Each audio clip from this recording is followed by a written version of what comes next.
es el Salvador. Él es la única esperanza.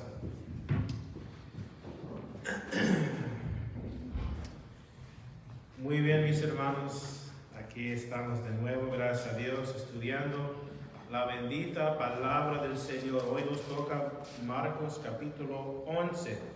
Marcos capítulo 11, mis hermanos. Vamos a orar para poder entrar en el estudio de hoy, para alcanzar a terminar el capítulo. La palabra de Dios. Señor, gracias, mi Dios santo, por otro privilegio de estar en tu casa de oración, mi Dios. Alabándote, bendiciéndote y también recibiendo de su palabra, Señor, porque aplica para nosotros, para hoy y para mañana, Dios. Señor, y también estás aquí para escuchar nuestras peticiones y súplicas, porque solamente tú eres nuestro refugio, nuestro redentor, mi Dios. Como dijo Jacob, Señor Santo, ya de grande, que Señor, que tú lo redimiste de todo mal. De igual manera nosotros, usted nos redime de todo mal.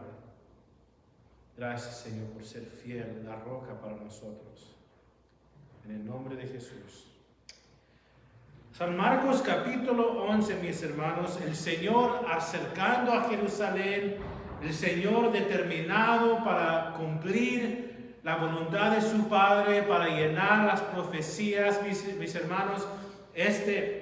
En el capítulo 11, Marcos nos da la entrada triunfal de nuestro Señor Jesucristo. En el libro de los Salmos dice, ese es el día que hizo Jehová, hablando del día cuando el Señor Jesucristo se manifestó como Mesías para su pueblo Israel. Y como ya les dije, eran profecías ya dadas acerca de él, que Dios iba a mandar el príncipe, el Salvador, el Redentor, el Salvador a su pueblo, el Salvador del mundo, el rescatador. Y Daniel, mis hermanos, en su tiempo, en su ministerio, Daniel estaba en medio de Babilonia, que es la ciudad del mundo, la ciudad del hombre. Pero aún Daniel ahí, mis hermanos, fue un tremendo testigo para Dios, aún en medio de Babilonia. Y ahí Dios le reveló a él que Cristo iba a venir, iba a entrar a Jerusalén a la fecha exacta que Dios dio. El Señor lo cumplió a la mera fecha, el mero día. El Señor entró a Jerusalén publicando que Él es el Hijo de David. Él es el Mesías. Él es el ungido de Jehová. Él es el que redime al pueblo de Dios.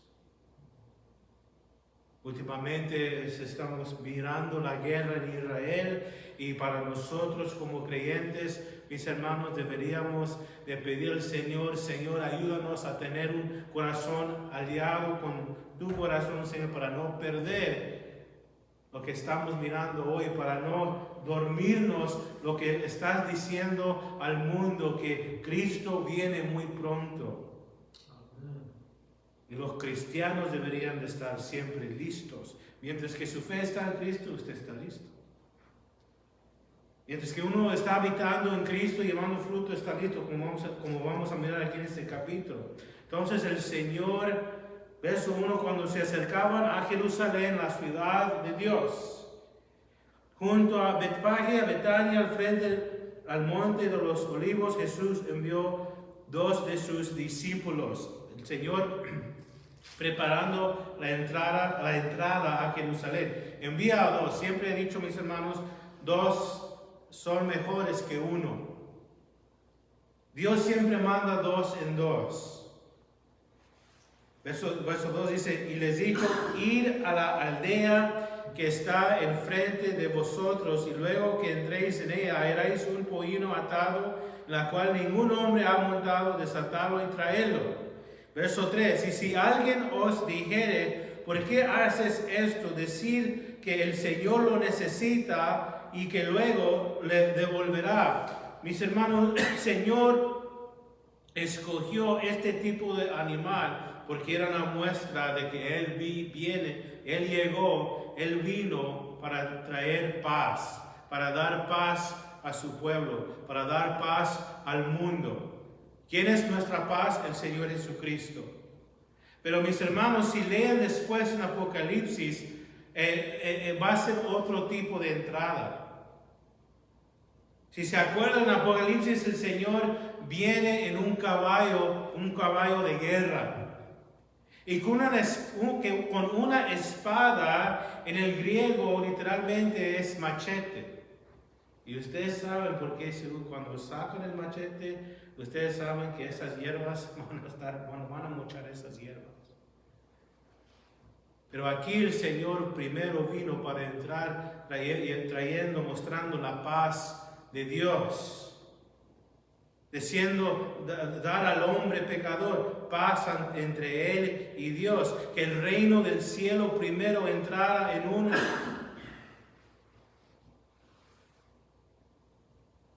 Y dice, manda a sus discípulos diciéndole, ve a tal lugar y diles que voy a ocupar este animal y después lo voy a devolver. Verso 4, y fueron y hallaron el pollino atado fuera a la puerta en el recodo del camino y lo desataron.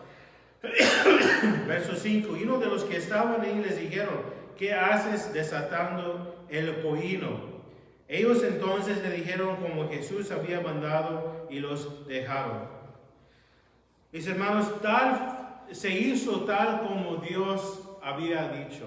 Jesús dijo, van a llegar, y si te preguntan, diles esto y te van a soltar el animal. Así, mis hermanos, sucedió como Jesús dijo. Otra vez, yo quiero dar énfasis, mis hermanos, sobre la palabra del Señor. Sobre la palabra del Señor. ¿Por qué no Dios mandó un ángel brillando en su gloria al dueño de ese animal?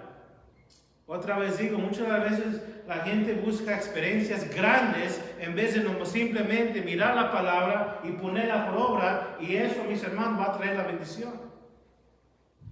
Eso va a traer la bendición, y es lo que agrada a Dios más cuando mostramos fe, simple fe en lo que Él ha dicho. El mundo siempre anda atrás de la emoción. ¿Por qué piensan en los anuncios? ¿Verdad? Pintan todo para vender un producto, pintan todo bonito y muestran que uno necesita eso. Si no compra eso, no va a estar feliz. Porque el mundo y el diablo le da por el lado de la carne, pero mis hermanos, nosotros como creyentes deberíamos siempre simplemente tomar la palabra, confiar en la palabra y no dejar que el enemigo nos robe lo que Dios ha dicho en su palabra. Así lo dijo Jesús y así fue. Y dice, verso 7, y trajeron el pollino a Jesús y echaron sobre sus mantos y se sentó sobre él. Los discípulos estaban sin duda con grande alegría porque pensaron, ahora sí, el reino de Dios ha llegado. Pero ellos lo miraban de otra manera. Otra vez digo, ¿qué buscaban que buscaban la mayoría de los seguidores de Jesús? Buscaban uno como el rey David, quitando con violencia el yugo de Roma. Pero mis hermanos, hay un gran problema con dando a alguien algo sin cambio.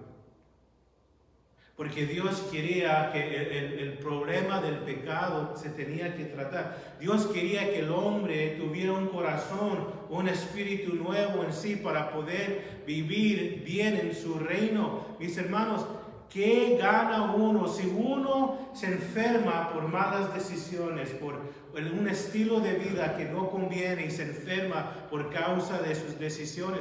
¿De qué sirve si Dios le da un cuerpo nuevo, pero no cambia sus hábitos, no sale de su pecado? ¿De qué servirá a los hombres perdidos? Uno como hombre caído y perdido bajo el pecado. ¿De qué sirve si Dios arregla todo y si no hay un cambio en el corazón? Si no hay un cambio de la mente. Si no estamos sujetos y enamorados con el reino de los cielos, con Dios, con el amor de Dios, con amando unos a otros, ¿con qué sirve si no vamos a cambiar de adentro? Por eso Cristo vino de esta manera primero para imponer el reino espiritual primero. Luego viene el reino literal, donde todo vamos a estrenar cielo nuevo y tierra nueva donde vamos a morar. Pero primero, mis hermanos, el reino del Señor tiene que habitar en nosotros. Y como dice Pablo en 1 Corintios 15, de adentro para afuera vamos a ser glorificados. Quien somos adentro, la creación nueva de Cristo, quien somos adentro, nacido de nuevo por el Espíritu puro y santo de Dios, se va a manifestar por fuera y este cuerpo perdido va a ser glorificado. Pero es por dentro. Y el mundo está al revés. El mundo quiere mirar bonito. El mundo quiere confiar en cosas vanas, pero Dios quiere en su pueblo sinceridad, algo genuino, algo real, y eso solamente Dios lo puede hacer. Dice en Hebreos, Él es el autor y consumidor de nuestra fe.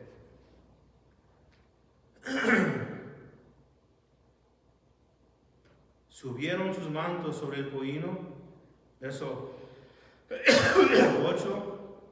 También muchos tendían sus mantos por el camino y otros cortaban ramas de los árboles y les tendían por el camino. El Señor ahora, mis hermanos, públicamente recibiendo alabanza, reconocimiento de quién es Él. Él es Dios, Él es el Mesías, Él es aquel que escribieron los profetas, ¿verdad? Dios, mis hermanos, como Él había dicho en su palabra, fielmente mandó a su Hijo, el Mesías, a la mera hora que Él dijo, al mero día que Él dijo. Pero muchos no lo recibieron, porque no reconocieron el tiempo. Por eso Jesús sobre los montes de Olivos empezó a llorar cuando vio la santa ciudad, porque ellos no reconocieron el día que el Señor vino. Y muchos de ellos, mis hermanos, perdieron sus vidas porque no estaban conscientes, no estaban preparados en la palabra, pero más importante de eso, no recibieron al Señor para recibir el Espíritu Santo. Yo sé que es un poquito afuera del tema lo que estamos hablando, pero los cristianos que estaban vivos cuando los romanos entraron a Jerusalén para quemarla, los cristianos habían huido porque fueron enseñados por lo que Jesucristo enseñó sobre la destrucción del templo. Y nosotros para hoy, ¿cómo aplica eso para hoy, verdad? Lo que estamos mirando en el mundo, los terremotos, las guerras, mis hermanos, el reloj está marcando que usted y yo tenemos que seguir en el camino del Señor.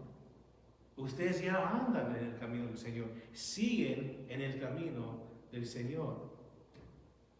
No dejan ser engañados y tampoco no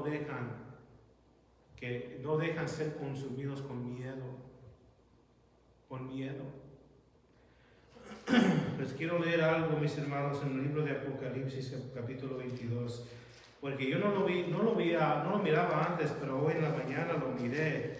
¿Por qué el rey Saúl ¿Por qué el rey Saúl fue rechazado? En el libro de Apocalipsis, capítulo 21, verso 7, escucha mientras que yo leo para ustedes. El que venciere heredará todas las cosas, y yo seré su Dios, y él será mi hijo. Eso habla del vencedor. Y si Dios dice que podemos vencer, ¿qué significa eso? Que sí podemos vencer, confiando en Él, mirando a Él, buscando a Él, podemos vencer por Él. El que venciere heredará todas las cosas, y yo será su Dios y Él será mi hijo. Pero los cobardes e incrédulos, una de las cosas que marcaba al rey Saúl, el hombre que Dios rechazó, era que él no era paciente, no quería esperar en Dios. Y él hacía las cosas a su manera. Él pensaba, mejor voy a dejar vivo estos hombres, mejor vamos a dejar vivo lo mejor. Una cosa que marcaba a ese rey, ese hombre que Dios rechazó, era cobardía, era incredulidad. Y cuando él tuvo miedo y cuando él no quiso creer la palabra por boca de Samuel, abrió la puerta para otras cosas. Después el rey Saúl terminó buscando consejo por medio de una bruja. Mis hermanos, es natural tener miedo. Esos son sentimientos naturales. Es como Dios nos hizo para evitar situaciones donde podemos perder nuestras vidas. Pero sí, lo que no es normal, mis hermanos, es vivir en temor. Porque cuando estamos viviendo en temor y en incredulidad, significa que hay algo que no está aquí, es el amor de Dios. Es confianza en la palabra del Señor. Y siempre lo he dicho, mis hermanos, la fe viene por el oír, por la palabra. La palabra, mis hermanos, aunque a veces no sentimos diferencia en nuestra fe, pero poco a poco vamos a empezar a realizar que sí, la palabra de Dios sí nos edifica. Podemos confiar en la palabra. Como dije el domingo anterior, ¿verdad? La palabra de Dios es un puente segura sobre las llamas del infierno. Cuando el hombre confía en su propia prudencia, cuando el hombre confía en el hombre, está caminando sobre el infierno en un puente hecho de zacate seca, que se va a quebrar y se va a quemar. Pero podemos confiar en el Señor. Y muchos, mis hermanos, regresando al texto aquí, regresando aquí a este capítulo, muchos empezaron a gritar Hosana, empezaron a adorar a Dios, pero tenían otra idea, ¿verdad? Ellos pensaban que el Señor luego iba a derrotar a los enemigos del pueblo de Dios. Iban adelante a los que venían detrás, daban voces diciendo, Hosana, bendito el que viene en el nombre del Señor, un título que pertenece al Mesías. Bendito el reino de nuestro padre David, que viene, Hosana en las alturas. Otra vez da muestra, da señal de que ellos esperaban a alguien como David, pero no entendieron que Jesús sí es el hijo de David. Él vino a derrotar primero el poder del diablo que tenía sobre el ser humano, y vino a destruir el poder del pecado sobre nuestras vidas, y vino a destruir el poder de la ley. Verso 11, entró Jesús en Jerusalén. Jerusalén, Babilonia. En la Biblia siempre, Jerusalén en Babilonia. Jerusalén, la ciudad de Dios, Babilonia, la ciudad del hombre, el reino del hombre, donde empezó a rebeldía en contra de Dios, el Torre de Babel, y después los babilonias, ¿verdad? Uno de los más grandes reinos, el más grande reino en toda la tierra, hablando de la tierra. En el templo, y habiendo mirado alrededor de todas las cosas, como ya anochecía, se fue a Betania con los 12. Verso 12, al día siguiente, cuando salieron de Betania, tuvo hambre. Ahora, mis hermanos, vamos a mirar la enseñanza sobre la higuera. Dios, Cristo, tiene hambre y desea fruto de su pueblo Israel. Verso 3, y viendo de lejos una higuera que tenía hojas. Hay muchos árboles que tienen hojas. Depende qué tipo de árbol es. Algunos árboles nomás dan hojas y no son para comida, y nomás están ahí para dar sombra y para limpiar el aire. Pero otros tipos de árboles, vivimos aquí en un lugar donde crecen mucha fruta, ¿verdad? Obviamente, mirando un árbol de manzana, esperamos ver manzanas. El Señor mirando este árbol, porque era un árbol que debería de tener fruta. vio una higuera que tenía hojas y fue a ver si tal vez hallaba en ella algo, pero cuando llegó a ella nada halló sino hojas, pues no era tiempo de higos. Verso 14, el Señor maldice este árbol. Entonces Jesús dijo a la higuera, nunca jamás coma nadie fruto de ti, y lo oyeron sus discípulos. En todo el ministerio del Señor Jesucristo, Él siempre daba vida, Él siempre sanaba. Aquí es el único lugar donde el Señor maldice a algo para que muere. El Señor está mostrando de que si no hay fruto, nos vamos a perder. Aquí, mis hermanos, es lo que estamos leyendo, aplicaba para su pueblo Israel, que después fueron destruidos. Muchos de ellos, no todos, pero muchos de ellos que no recibieron al Señor fueron destruidos. En AD 70, cuando llegaron los romanos. Al mismo tiempo, también esto aplica para el creyente, que por fuera nos mostramos que somos creyentes, pero no hay fruto en nuestras vidas. Somos quizás hojas nada más, pero no hay ese fruto que Dios busca en sus hijos. ¿Y cuál es ese fruto? Como dicen en Gálatas 5, el amor de Dios, fluyendo de nuestras vidas. Eso es el fruto que Dios busca, su amor fluyendo de nuestras vidas. Con otras palabras, como Cristo dice, San Juan 15, conectados a la vid, habitando en la vid verdadera, quien es Cristo, habitando en Cristo, conectados con Él, y que su gracia fluye de nuestras vidas. Ese es el fruto que Dios busca, una fe genuina en Él, una fe genuina en su gracia que nos transforma. Los hombres, ¿verdad? Los que rechazaron al Señor Jesucristo, los principales sacerdotes, los escribas, mis hermanos, ellos se mostraban hombres buenos, hombres de Dios, pero estaban bien metidos en la corrupción y en la política con Roma. No les interesaba estar bien con Dios, les interesaba simplemente tener un lugar, y les interesaba tener otros hombres ricos que mantenían su causa. No estaban buscando a los pobres, no estaban buscando a la gente perdida. Y al contrario, vemos a Dios mismo por fuera del pueblo, sanando a los enfermos, dando vista a los ciegos, redimiendo al pecador. Y por eso no llevaban bien con el Señor.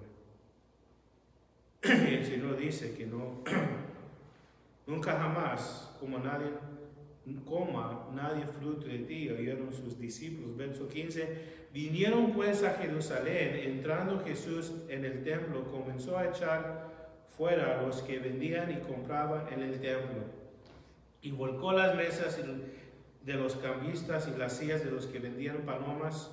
Verso 16, y no consentía que nadie atraviese el templo llevando utensilio alguno. El Señor limpió casa, es lo que hizo Él.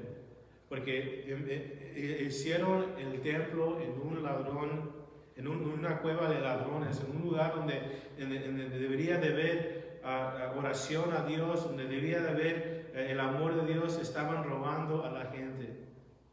Hicieron negocio y cuando alguien llegaba con su holocausto, los sacerdotes decían, rechazamos este animal, pero porque tiene un defecto, pero si vas a ese rincón, fulano de tal te vende uno que sí aprobamos, y lo vendían 20 veces más de lo que valían, y se quedaban con un porcentaje de la ganancia. Y imagínate, hermano, la gritadera que había. La gente no podía concentrar en sus oraciones, lo hacían en el mero lugar de los gentiles, donde los gentiles se podían congregar para orar. Y eso hizo enojar a Dios, porque estaban impidiendo a otros de acercar a Él. Si uno no se quiere acercar a Dios, es entre Él y Dios, pero es peor cuando no deja a otros que se acercan a Dios. Pero el Señor, mis hermanos, tuvo que hacer algo y se volcó las mesas, las cambistas y sillas. Él limpió casa, como dice aquí. Verso 17. Y les enseñaba diciendo, no está escrito, mi casa será llamada casa de oración para todas las naciones, no vosotros la habéis hecho cueva de ladrones. Verso 18. Lo oyeron los escribas y los principales sacerdotes y buscaban cómo matarle. Odiaban tanto al Señor que lo querían matar, pero al mismo tiempo el Señor está cumpliendo lo que estaba escrito acerca de él. Él tenía que morir por causa del pecado del mundo. Porque le tenían miedo por cuando todo el pueblo estaba admirado de su enseñanza o doctrina. Verso 19. Pero al llegar la noche Jesús salió de la ciudad. Verso 20. Y pasando por la mañana vieron la higuera que se había secado desde las raíces. El Señor maldijo la higuera y se secó hasta la raíz. No hay esperanza para ese árbol para revivir otra vez. ¿Cuál fue, mis hermanos, el tronco que brotó de nuevo? Aquí este árbol que simboliza a esa generación que rechazó a Jesús se secó completamente. Pero un retoño de la casa de Isaí. Jesucristo es el raíz y también Él es el retoño que brotó de nuevo y en Él estamos fundados. Él es el verdadero Mesías. Él es el verdadero Dios que usted y yo estamos edificados sobre Él, estamos en Él, tenemos un lugar fijo y seguro en Él. Mis hermanos, tenemos todo en nuestro Señor Jesucristo. Muchas veces vivimos como pobres, porque nos olvidamos de que en Cristo hay un tesoro que no se puede acabar. Nos olvidamos quién somos una casa nueva en Cristo, nos olvidamos que somos vivos ante Dios.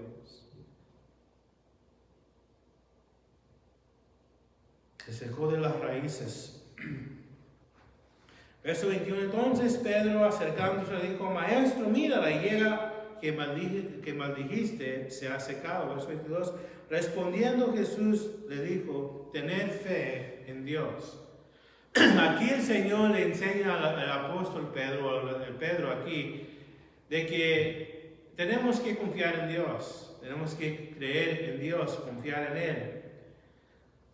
Cuando le pidemos a Dios algo, mis hermanos, deberíamos pedir confiando de que Dios va a contestar nuestras oraciones. Pablo dice en las epístolas, haciendo peticiones y ruegos con acción de gracias. ¿Qué significa eso? ¿Qué significa eso? Pidiendo por nuestras peticiones al mismo tiempo diciendo: Señor, gracias porque yo sé que vas a contestar esta necesidad conforme tu voluntad y conforme tu poder, y yo sé que yo puedo vivir confiando en ti. Y cuando viene el apuro otra vez, Señor, aquí está este problema en mi mente, Señor, gracias porque yo sé que vas a contestar conforme tu poder y tu sabiduría y tu gracia, gracias, dándole gracias, pidiendo y dándole gracias al mismo tiempo, diciendo: Señor, yo sé que vas a obrar. Yo sé que puedo confiar en tu perfecta voluntad. Tener fe en Dios. Y luego dice: porque de cierto os digo que cualquiera que dijera este monte, este montón de problemas, quítate y échate en el mar, y no durar en su corazón, sino creer que será hecho lo que dice, lo que diga, le será hecho. Recuerda, mis hermanos, que Cristo está hablando ¿con quién? Con los 12 acerca de esto. Esto no es una fórmula mágica para obtener lo que queremos. Él está hablando a los que están siguiendo a Él, los que están con Él. Él está diciendo, al mismo tiempo recordando que Él les había enseñado ya cómo orar. Él simplemente está diciendo: tener fe en Dios, que Dios está escuchando tus oraciones. Oran con fe. Lleva a Él todo tus montón de problemas. Habla con Él. Usa palabra ante Dios.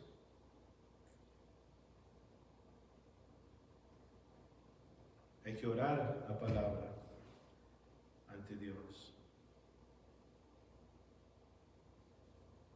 Verso 24, por tanto os digo que todo lo que pidieres orando, creer, lo que recibirás os vendrá. Otra vez, algunos toman este texto y corren con el texto diciendo, voy a declarar lo que quiero y lo voy a obtener porque así lo dice. No, así no dice, mis hermanos. Dios otra vez está hablando a sus seguidores. Le está diciendo que la oración nunca es en vano y cuando pasa lo que pasa, pueden confiar en Dios en cualquier momento. Y cuando uno está caminando con el Señor, mis hermanos, empieza a tener nuevos deseos, empieza a desear lo que Dios quiere en su vida, empieza a pedir conforme a la voluntad de Dios, empieza a pedir con una perspectiva eterna.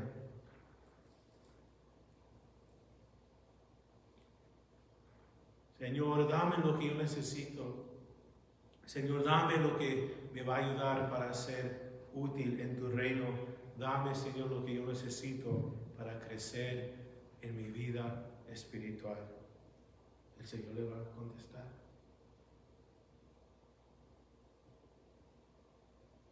Verso 25, y cuando estás orando, perdonar. El primer obstáculo en la vida de la oración es no creer. El segundo es no perdonar. Y el Señor, ¿verdad? Yo me imagino el Señor con un marro grande, usándolo para quebrantar mi corazón, porque hay ciertas personas que yo no quiero perdonar, pero el Señor me enseñó que yo sí les tengo que perdonar. Porque era un obstáculo entre yo y Dios.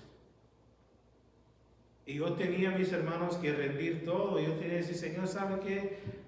Yo sé que tu Espíritu Santo me está mostrando de que si estas personas nunca me pidan perdón, nunca miran, nunca entienden cómo me hicieron mal, aún tengo que perdonarles y amarles y soltar lo que yo tengo en contra de ellos. Y saben que, mis hermanos, voy a ser sincero, yo tuve que pedir y pedir hasta que un día reconocí yo que ya no tenía ese odio hacia otros hermanos.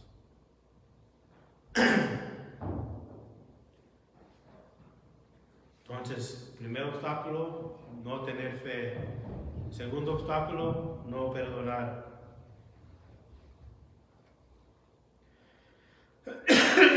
Dice,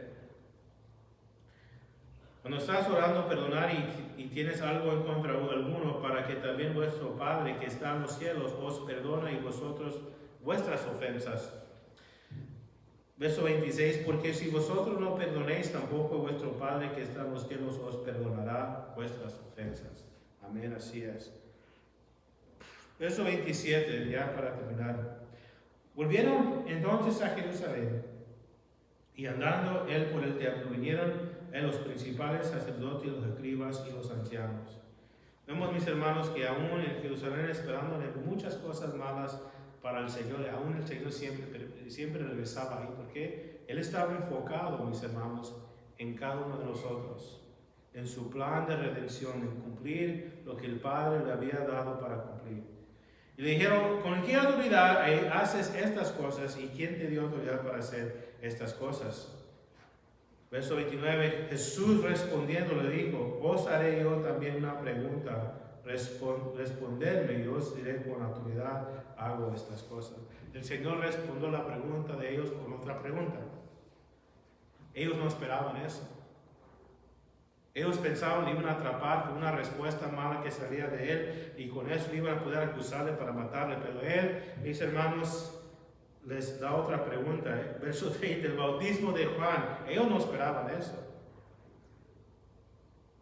¿Era del cielo o de los hombres? Responderme. Entonces ellos discutían entre sí diciendo, si decimos del cielo, dirá, ¿por qué pues no le creísteis? Y si decimos de los hombres, ¿por qué temían al pueblo, pues todos tenían a Juan como un verdadero profeta, y si era verdadero profeta. Verso 30, así que respondiendo dijeron a Jesús, no sabemos, no sabemos. ¿Y sabe lo que quiere decir en como yo lo miro yo, en mi opinión? No queremos saber. No queremos saber, porque solamente estamos enfocados en destruir a ti. Es lo que están diciendo. No nos importa. Lo que queremos es que deshacernos de alguien que nos está haciendo mirar mal. Y lo que hace Jesús, el Señor, hace mirar mal a una persona religiosa. A una persona que confía en sus propias obras, creyendo que por todo lo que están haciendo ellos merecen el favor y bendición de Dios. Porque ellos no quieren mirar a un Dios, ellos no quieren mirar a Dios, perdón, ellos no quieren mirar a un hombre, el Dios, el Hijo de Dios verdadero, crucificado, en vergüenza por su pecado.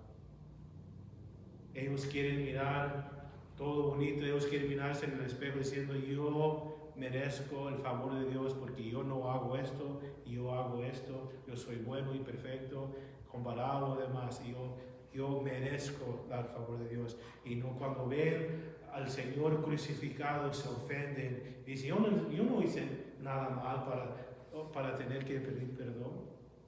El Señor sí murió, pero Él no murió por mis pecados, porque yo no fui un hombre malo.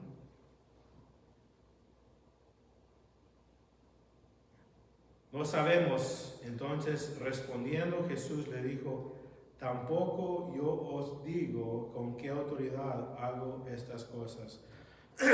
Cuando el Señor les contestó de esta manera, yo tampoco les digo, quiere decir que ya no hay esperanza para ellos. El Señor ya los dejó.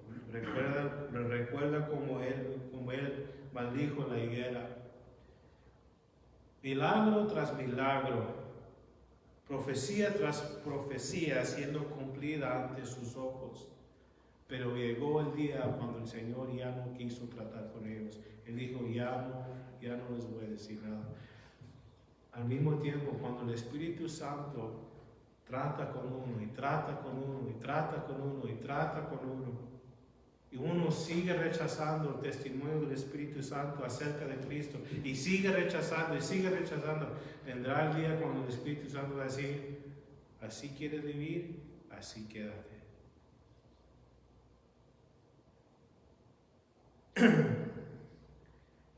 Gracias a Dios, mis hermanos, que Dios tuvo misericordia, y Dios tiene misericordia de todo aquel que cree. Creyendo en Dios, creyendo en Jesucristo, recibiendo su perdón, recibiendo vida nueva en Él, mis hermanos, es la puerta para la bendición de la vida, es la vida eterna, es la puerta, mis hermanos, para vivir una vida agradable y conectados con el Señor. Vamos a orar. Señor, gracias, Señor, por tu palabra hoy en esta tarde, oh Dios. Señor, ayúdanos, mi Dios Santo, a no perder nuestra fe. Ayúdanos, Señor, como todo, Señor. Si queremos ser fuertes, tenemos que entrenar. Ayúdanos, Señor Santo, a poner... yo hablo por mí mismo, Señor. Yo sé que mis hermanos, Señor, siempre, Señor, están orando, están escuchando la palabra, están leyendo la palabra, pero yo primero oro por mí mismo, que yo pongo primero mi vida espiritual. Señor, que yo, Señor Santo, pueda escuchar tu voz claramente, que yo, mi Dios, puedo mirar las cosas como tú estás mirando, Señor, y que yo puedo reconocer en qué tiempo estamos. Estamos, Señor, en el tiempo de que podemos impactar el mundo con el Evangelio. Y yo quiero servir para algo. Y Señor, gracias por todo. Yo pido la bendición sobre mis hermanos, Señor, que ellos, Señor Santo, pueden confiar en tu gracia. porque ninguno de nosotros somos perfectos, Señor. Todos hemos pecado, Señor, pero sí podemos depender de tu gracia que nos transforma, Señor, en tu gracia que nos limpia, Señor, en tu gracia que nos da la habilidad para vencer y seguir venciendo, Señor. Sana nuestras enfermedades, oh Dios, y límpianos de toda nuestra maldad. En el nombre de Jesús le pido.